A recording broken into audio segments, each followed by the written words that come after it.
Mi hermana no creía en mi esposo y lo despreciaba, pero cuando fue presentado como mentor y socio, su cara cambió completamente y la vergüenza la dominó. Desde que puedo recordar, mi relación con mi hermana Laura siempre estuvo marcada por una tensión soterrada que nadie se atrevía a nombrar en voz alta. Crecimos en una familia donde el cariño era tan escaso como las palabras sinceras, y donde el amor parecía depender más de expectativas y apariencias que de genuina aceptación. Nuestra madre, una mujer con un carácter rígido y exigente, siempre tenía una manera especial de hacer sentir a cada uno que nunca era suficiente, pero a Laura parecía concedérsele una gracia especial. Ella era la hija perfecta, la que brillaba con luces propias, la que siempre lograba lo que se proponía. Por mi parte siempre sentí que me quedaba en un segundo plano, luchando por un reconocimiento que nunca llegó. No porque no intentara, sino porque la sombra de Laura era demasiado grande, demasiado abrumadora. Ella se convirtió en la favorita y yo, sin querer, en la que cargaba con las expectativas frustradas de nuestra madre. Esa dinámica creó entre nosotras un muro invisible, hecho de celos, competencia y silencios que dolían más que cualquier discusión abierta. Cuando conocí a Daniel, pensé que al fin tendría a alguien de mi lado. Él era diferente a cualquiera que hubiera conocido, humilde, trabajador y con un sueño propio que perseguía con pasión. Era ese tipo de hombre que, aunque no tenía un apellido prestigioso ni una fortuna heredada, poseía una integridad que se veía y se sentía. Yo me sentía afortunada de haberlo encontrado, y soñaba con construir una vida juntos, alejados de los juicios y las comparaciones familiares. Pero Laura nunca aceptó a Daniel. Desde el principio, sus miradas gélidas y sus comentarios velados dejaron claro que no lo veía como alguien digno de mí. En cada reunión, me sorprendía la manera en que lo ignoraba o lo menospreciaba, como si su sola presencia fuera una amenaza para la imagen impecable que ella quería proyectar de nuestra familia. Recuerdo una vez en una cena familiar, cuando Daniel intentó compartir una idea de negocio que había estado desarrollando, y Laura simplemente se rió de él en voz baja, como si sus sueños fueran ridículos e insignificantes. Yo sentí una punzada en el pecho, pero traté de no hacer un escándalo. La tensión entre ellas dos era palpable, aunque nadie la reconocía abiertamente. Yo estaba en medio, dividida entre el amor que sentía por mi hermana y la necesidad de proteger a mi esposo. Esa división interna me consumía lentamente. En el fondo sabía que esa hostilidad no era solo hacia Daniel, sino hacia mí, hacia la vida que había decidido construir fuera de los moldes que mi familia esperaba. Mi madre, por su parte, prefería mirar hacia otro lado. Su silencio era cómplice. En vez de mediar o intentar suavizar las diferencias, parecía que alimentaba esa rivalidad con su favoritismo descarado hacia Laura. Papá, siempre ausente emocionalmente, no intervenía, su indiferencia era otro peso que cargaba la familia. Las reuniones familiares se convirtieron en ejercicios de supervivencia. En esas fiestas y cenas donde todos fingían que todo estaba bien, yo sentía un nudo en la garganta constante. Las conversaciones giraban en torno a logros, éxitos y planes, pero detrás de las palabras había un mar de resentimientos no expresados. Las miradas de Laura hacia Daniel, y las de Daniel hacia mí, decían más que 1000 discursos. Era una danza silenciosa de exclusión y desprecio, donde yo intentaba mantener el equilibrio, pero cada día me sentía más atrapada. La culpa me consumía, culpaba a Laura por su falta de empatía, pero también me culpaba a mí por no haber sabido poner límites antes, por haber permitido que esa dinámica tóxica siguiera creciendo. Lo más triste era ver cómo Daniel, ese hombre tan lleno de sueños y esperanzas, empezaba a apagarse. Sus palabras se volvieron más cortas, sus sonrisas menos frecuentes. En ocasiones, lo sorprendía mirando a la nada, como si intentara buscar fuerzas donde ya no quedaban. Yo también me sentía atrapada en un laberinto sin salida, entre la familia que me había dado la vida y la familia que yo estaba creando con mi esposo. Esa tensión latente era la tormenta que amenazaba con estallar. A pesar de los años, las heridas no sanaban, al contrario, se profundizaban. Y yo sabía que, tarde o temprano, esa carga iba a rompernos a todos. Pero aún no imaginaba que la próxima reunión familiar sería el escenario donde todo cambiaría para siempre. Donde la verdad, escondida bajo capas de silencio y desprecio, saldría a la luz de una manera inesperada y devastadora. La noche de la fiesta familiar parecía igual a todas las demás, pero desde el momento en que cruzamos la puerta, supe que algo estaba diferente. Había una atmósfera densa, cargada de miradas y susurros que yo no terminaba de entender. Mi esposo, Daniel, intentaba sonreír, saludaba con educación, pero yo podía ver en sus ojos una sombra de incomodidad que me partía el alma. Laura, como siempre, no hizo el menor esfuerzo por ocultar su desprecio. Ni un saludo, ni una palabra amable. Era como si Daniel fuera un fantasma, invisible para ella y para muchos otros. Sentí una punzada en el pecho, pero traté de mantener la calma, aferrándome a la idea de que esa noche debía ser solo una celebración, sin dramas ni enfrentamientos. Sin embargo, conforme pasaban los minutos, la exclusión hacia Daniel se volvió insoportable. Las conversaciones fluían a su alrededor, pero él quedaba relegado a las esquinas, sin que nadie lo incluyera realmente. Yo podía sentir la tensión crecer dentro de mí, un nudo que apretaba mi garganta y me hacía temer lo que estaba por venir. Y entonces ocurrió. El prometido de Laura, un hombre altivo y condescendiente, tomó la palabra frente a todos, y en un gesto inesperado, presentó a Daniel no como el ignorado esposo que todos conocían, sino como su socio y mentor en un proyecto empresarial de gran envergadura. Su voz retumbó en la sala mientras pronunciaba esas palabras con una seguridad y un orgullo que nadie esperaba. El silencio fue absoluto. Miré a Daniel y vi cómo su rostro se iluminaba con una mezcla de sorpresa y alivio, pero también con la sombra de una tristeza profunda, la tristeza de haber sido ignorado durante tanto tiempo, la tristeza de que su valor solo fuera reconocido en ese momento y de esa forma. Lo más impactante fue la reacción de Laura. Su rostro cambió radicalmente, de la arrogancia pasó a una expresión de vergüenza, como si la tierra la tragara. Sus ojos evitaron los míos, sus labios temblaron y por un instante pude ver la derrota en su mirada. Era como si en ese instante todas sus actitudes hostiles hubieran sido descubiertas, y la máscara con la que se había escondido se desmoronara. Sentí que me ahogaba en una mezcla de emociones encontradas, indignación, porque mi hermana había dejado que Daniel fuera humillado durante años, tristeza, porque yo también había sido parte de ese ciclo tóxico al callar, y por primera vez, un extraño alivio porque la verdad salía a la luz, aunque de una manera dolorosa. Las miradas de los demás familiares se volvieron hacia nosotros, llenas de sorpresa y, en algunos casos, de incomodidad. Algunos susurraban, otros intercambiaban gestos que yo no podía descifrar, pero todos percibían que algo importante había cambiado. Daniel, siempre reservado, apenas pudo sostener la mirada de Laura, que ahora parecía diminuta, casi insignificante. Fue en ese momento cuando comprendí que esa traición no había sido solo contra él, sino contra nuestra relación, contra mí. Porque durante años me habían negado a la persona que más amaba, y ese desprecio era una forma de negarme a mí misma. El golpe fue tan fuerte que por un instante sentí que mi mundo se desmoronaba.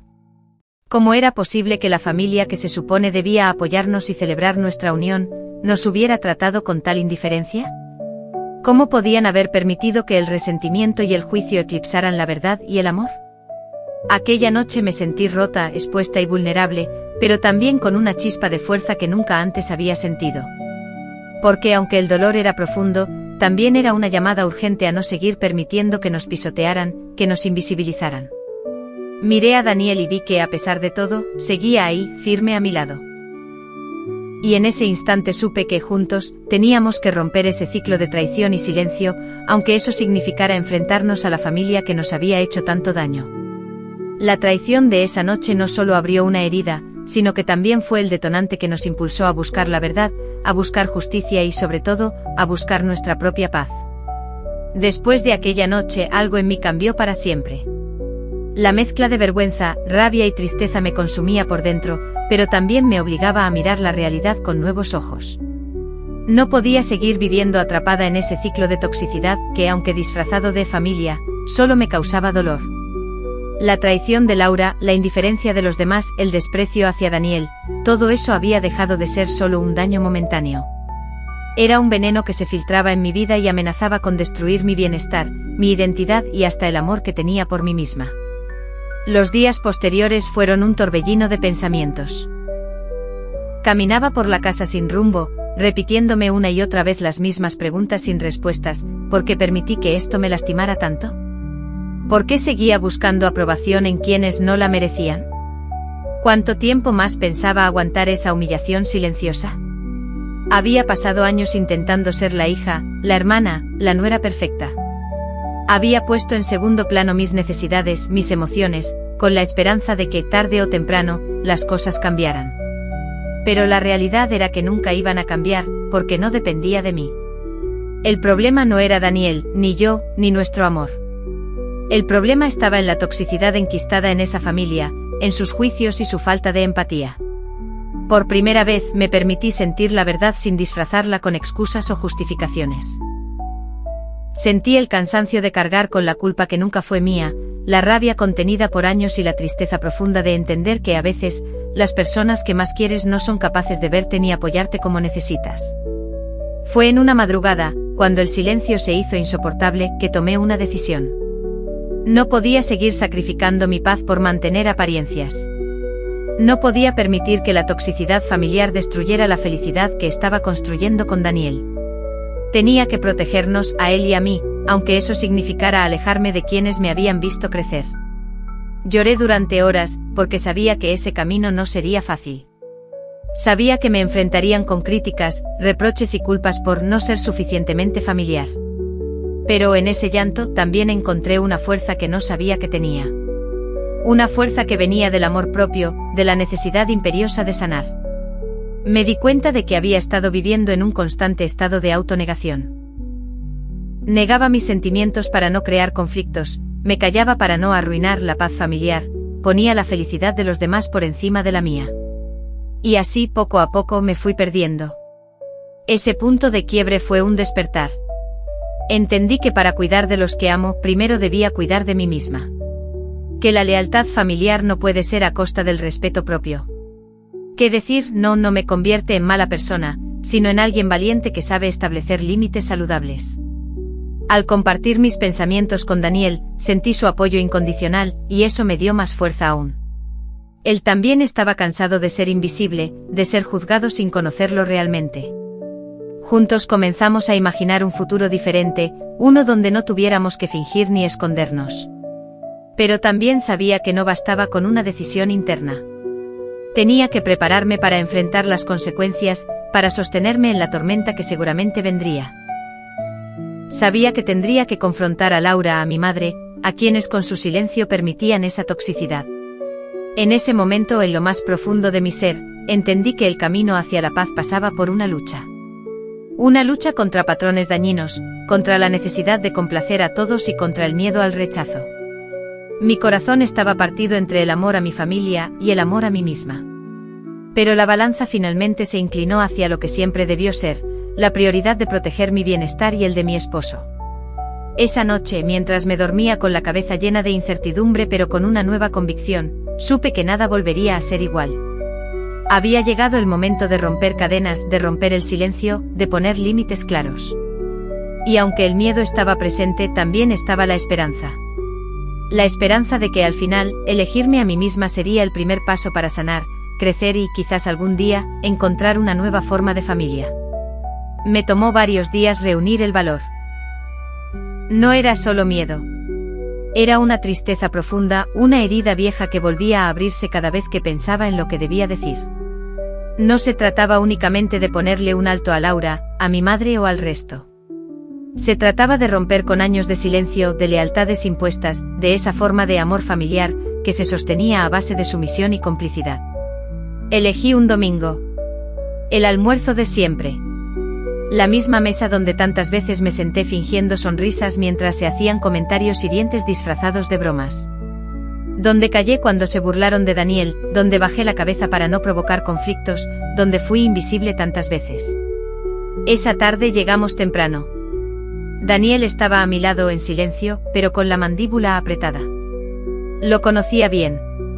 Él no quería estar ahí, pero me acompañaba porque sabía que era importante. Que esta vez yo necesitaba que él estuviera conmigo. No como escudo, sino como testigo. Laura llegó media hora después, como siempre, haciendo alarde de su superioridad con un aire de falsa sofisticación. Me lanzó un beso al aire y una sonrisa plástica que no le alcanzaba a tocar los ojos. Mi madre la recibió como si llegara una celebridad. El resto de la familia simplemente asumió sus posiciones en el teatro habitual. Yo no comí. No podía. Sentía el estómago cerrado como si tuviera una piedra adentro. Esperé a que terminaran de servirse los platos. Esperé hasta que comenzaran las charlas triviales, hasta que se hiciera ese silencio incómodo que suelen hacer cuando no hay nada más que decir. Entonces hablé. Necesito que me escuchen. Todos. Mi voz tembló un poco. Fue como si al decirlo el aire se volviera más denso. Las miradas se posaron sobre mí con sorpresa, pero nadie dijo nada. Ni siquiera Laura, que dejó el tenedor a medio camino entre el plato y su boca. Quiero hablar de lo que pasó en la fiesta. De cómo trataron a Daniel. De cómo lo han tratado siempre. Nadie respondió. Durante años me he quedado callada mientras ustedes lo desvalorizaban. Mientras lo excluían, lo ignoraban, lo juzgaban sin conocerlo. Y lo peor es que yo permití eso. Por miedo. Por querer mantener la paz. Pero ya no más. Sentí como me temblaban las manos, pero seguí. Lo que pasó esa noche cuando el prometido de Laura presentó a Daniel como su socio y mentor, fue como una bofetada para todos ustedes. Y lo fue también para mí, porque me di cuenta de que ustedes solo ven valor cuando hay dinero o poder de por medio. Antes de eso, él no valía nada para ustedes. Pero resulta que para mí, Daniel siempre ha sido valioso. Incluso cuando ustedes lo trataban como si fuera invisible. Mi madre abrió la boca, pero levanté la mano con firmeza. No. Esta vez me van a escuchar sin interrumpirme. Laura cruzó los brazos y puso los ojos en blanco. ¿Y ahora tú qué? ¿Vas a hacerte la víctima? Disparó con desdén. Sentí como el corazón me latía en la garganta. Pero en vez de derrumbarme, me mantuve firme. No soy la víctima. Soy la hija, la hermana, la mujer que ustedes han querido moldear durante toda su vida. Pero ya no lo voy a permitir más. No voy a aceptar ni una palabra más de desprecio hacia mi esposo. No voy a fingir más que esto es una familia funcional cuando lo único que hacen es herir, juzgar y dividir. Nadie te ha herido, dijo mi madre, alzando la voz. Tú siempre has sido libre de hacer lo que quieras. ¿Libre? ¿En serio? ¿Libre de elegir, o libre de ser castigada cada vez que no cumplo con lo que ustedes esperan de mí? ¿Libre como cuando me hacían sentir culpable por cada decisión que tomaba? ¿Como cuando me miraban con lástima por haber elegido a Daniel? La tensión en la sala era insoportable. Pero no había vuelta atrás. He cargado con esa culpa muchos años. Y ya no lo voy a hacer más. Si para ustedes el respeto depende de títulos, de dinero, de apariencias, entonces esta no es la familia que yo necesito. Daniel no tiene que demostrarle nada a nadie. Y yo tampoco. Laura murmuró algo entre dientes, pero no me importó. Estaba diciendo lo que había callado durante demasiado tiempo. A partir de hoy, voy a poner límites. No volveré a permitir comentarios sarcásticos sobre él. No aceptaré más silencios que apuñalan. Y si eso significa alejarme, lo haré. Porque estoy eligiendo la paz, aunque eso implique renunciar a una familia que no sabe cómo amar sin lastimar. Un silencio sepulcral cubrió la mesa. Nadie supo qué decir. Y por primera vez, no me sentí culpable. Me sentí libre. Duele, sí. Pero dolía más vivir tragando palabras, anulándome, renunciando a mí. Daniel me tomó la mano debajo de la mesa. Sus ojos tenían brillo. No de tristeza, sino de reconocimiento. De respeto. Me puse de pie. Miré a todos, uno por uno. Esto no es un adiós. Pero sí es un hasta aquí. Y con eso, nos fuimos. Fue una caminata silenciosa hasta el auto, pero por dentro mi alma gritaba. Había dicho mi verdad. Y en esa verdad, comencé a encontrarme. Después de aquella confrontación, algo cambió en mí de forma irreversible. Hablar había sido un acto liberador, pero lo verdaderamente difícil vino después, sostener lo que dije. Porque decir la verdad puede ser valiente, pero mantener los límites cuando la culpa y las viejas dinámicas tocan a la puerta, eso es otra batalla. Los primeros días mi madre me escribió como si nada hubiera pasado. Mensajes cargados de pasivo-agresividad, fotos de la comida familiar, y ese te extrañamos que más que cariño, sonaba a manipulación disfrazada. No respondí. Me limité a leerlos en silencio, respirar profundo y recordar por qué había dicho basta. Laura no escribió, claro. Pero su silencio también era una forma de presión. La conocía bien, esperaba que me sintiera culpable, que volviera arrastrándome a pedir disculpas por haberla enfrentado en público. No lo hice. No esta vez. A mi madre, cuando finalmente me llamó, le hablé con calma. Le dije que la amaba, pero que no podía seguir normalizando una dinámica que me lastimaba. Que necesitaba distancia, al menos por un tiempo. Que no se trataba de castigarla, sino de protegerme. Me pidió que no fuera tan dramática. Me recordó que todas las familias tienen problemas. Pero yo ya no quería justificar lo que no tenía justificación. Le dije que si realmente me amaba, tendría que aprender a respetar mis decisiones. Aunque no las entendiera. Lo más duro fue explicarle que no asistiríamos a la próxima comida familiar. No porque quisiera romper lazos, sino porque todavía estaba sanando, y no quería volver a un ambiente donde me sentía invisible o juzgada. Se hizo un silencio al otro lado del teléfono. Luego un suspiro. Y después esa frase tan suya. Tú antes. Tenía razón. Antes no era así. Antes no sabía cómo poner límites. Antes prefería tragarme el dolor antes que incomodar. Pero ahora sí. Ahora sabía que decir no también es una forma de amor propio. Daniel fue mi refugio. Me recordó cada día que estaba haciendo lo correcto, aunque doliera. Me escuchaba cuando el miedo me susurraba que tal vez estaba siendo exagerada, que tal vez debería ceder. Pero él, con su firmeza serena, me repetía. No es exageración proteger tu paz. No estás siendo egoísta por cuidarte. Establecer límites fue incómodo. Me enfrentó con heridas de infancia, con esa necesidad profunda de aprobación que por años marcó cada una de mis decisiones. Pero también me trajo una calma nueva, una claridad que nunca antes había sentido.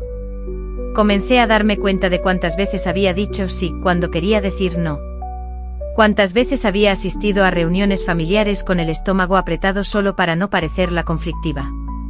Poner límites no es cerrar el corazón. Es abrirlo a lo que realmente nutre, a lo que construye.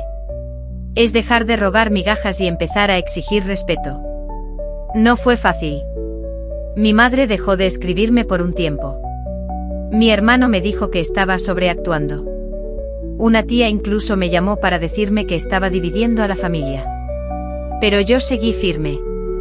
Porque por primera vez entendía que si ceder mi dignidad era el precio de la unidad, entonces ese no era un vínculo sano, sino una cadena.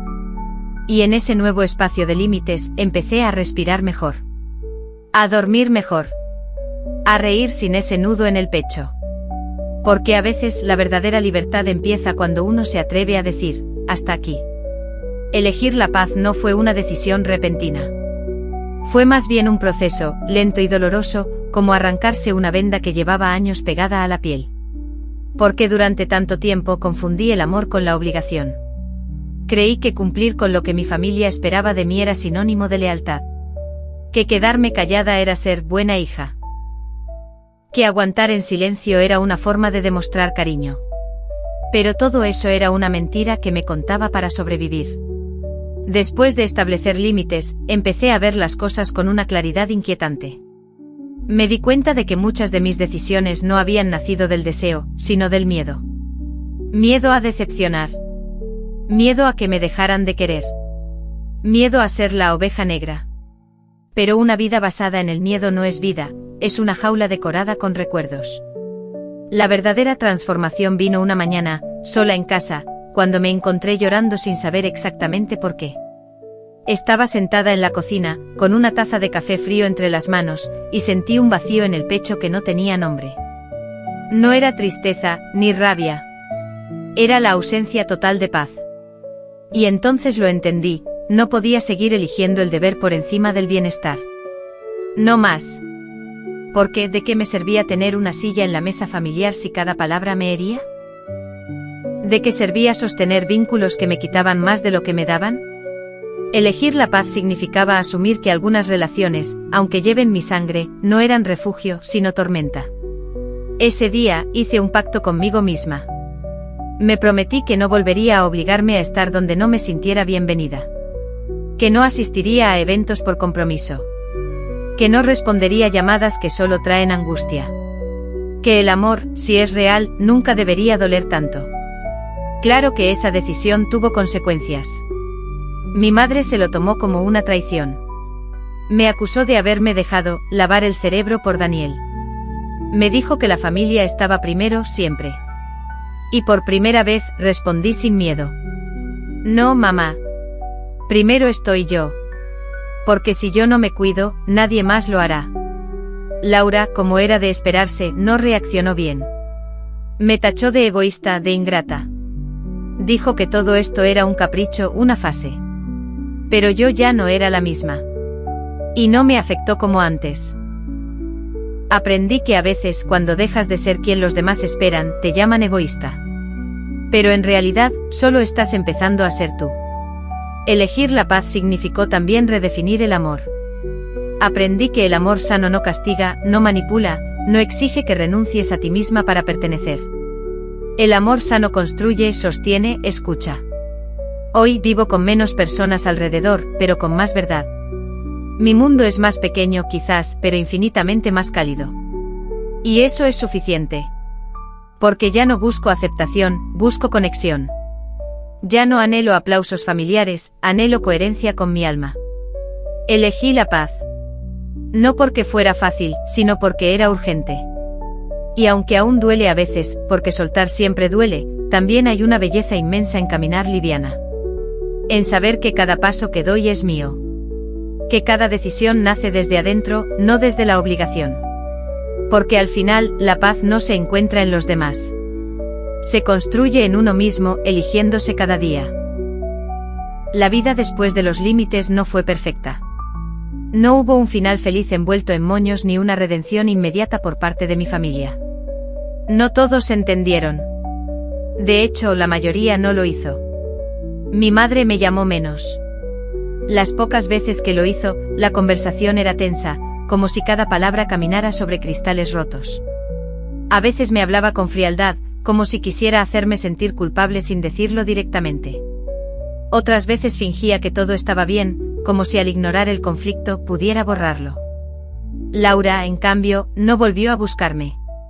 Ni un mensaje. Ni una llamada. Silencio total. Y sí, dolió. Porque aunque puse límites, no dejé de ser humana.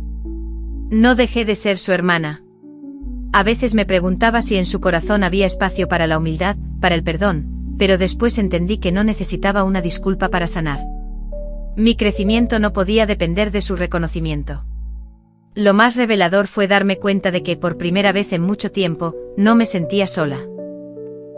Porque aunque había perdido vínculos familiares, había ganado algo infinitamente más valioso, la paz de ser fiel a mí misma. Daniel fue mi ancla, pero también mi espejo. Me mostró lo mucho que me había descuidado a mí misma durante años. Me enseñó que el amor verdadero no exige renuncias personales, sino que florece cuando ambas personas se eligen desde la libertad. Con él aprendí que una pareja puede ser familia, y que a veces, la sangre no basta para construir un hogar. Poco a poco, empecé a abrir nuevos espacios en mi vida. Retomé viejas pasiones. Me inscribí en un curso de escritura creativa que siempre había postergado por falta de tiempo, o de valor. Empecé a rodearme de personas que me nutrían emocionalmente, aunque no compartieran mi apellido. Amigos que me escuchaban sin juzgar, que me abrazaban sin condiciones. También busqué terapia. Porque sanar no es solo tomar distancia, también es mirar hacia adentro. Ahí, en ese espacio íntimo, descubrí cuántas heridas de infancia habían influido en mis relaciones adultas. Cuántas veces había confundido sumisión con cariño, y cuántas veces había permitido abusos emocionales por miedo a ser rechazada. Mi terapeuta me dijo una frase que nunca olvidaré: a veces, la familia que más duele es la que nunca aprendió a amarte como necesitabas, no porque no te quieran, sino porque no saben cómo. Esa frase no excusa nada, pero sí me ayudó a entender que el dolor no siempre es maldad, a veces es ignorancia emocional heredada. Hoy, sigo sanando. No tengo todas las respuestas. A veces me siento tentada a volver a esos espacios familiares por nostalgia, por el deseo de arreglar todo. Pero luego respiro y recuerdo, no todo se repara. Y eso también está bien. He aprendido a celebrar las pequeñas victorias. Una conversación honesta conmigo misma. Un no dicho sin culpa. Un día sin ansiedad después de ignorar una llamada cargada de obligación. Mi familia. Sigue siendo mi familia. Pero yo ya no soy la misma hija, la misma hermana, la misma mujer que callaba para no molestar. Ahora me miro al espejo y me reconozco. Y eso, para mí, ya es una revolución. He descubierto que crecer duele, pero también libera. Que a veces hay que soltar lo que más pesa para poder alzar el vuelo. Y que elegir la paz una y otra vez, aunque cueste, aunque duela, es el mayor acto de amor propio que he hecho en toda mi vida. Porque al final, no estoy sola. Estoy conmigo. Y eso finalmente es suficiente.